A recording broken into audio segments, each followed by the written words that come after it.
وتقنع أجربينا كلاوديوس إنه يتبنى ابنها نيرون رسميا، وده يخليه الوريث الشرعي لأن ابن كلاوديوس عنده 9 سنين ونيرون عنده 12.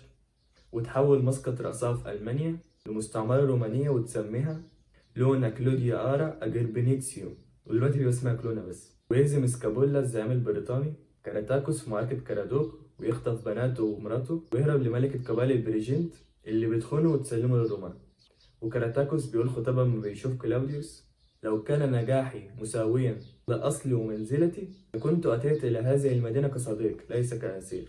وكلاوديوس بعد ما يسمعه يتبسط منه، يقوم ماشي هو ومراته وعياله، ويروح بولس من طروادة لثيابولس وفيليبين، ويعمد لديانا تاجرة أرجوان ثرية جدا، تبقى ديت أول مسيحية أوروبية. يقوموا حابسين بولس وهو في السجن، يحصل زلزال في البلد فيطلعوه، ويبقى السجان اللي سجنه هو تاني واحد مسيحي في أوروبا.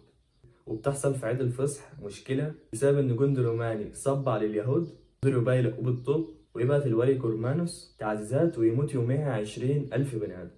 والطبيب ديوسكوريدز بدأ كتابة كتاب الموارد الطبيعية اللي فضل مرجع للطب ل 1500 سنة بعدها.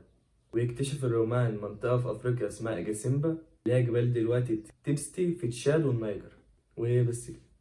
سلام.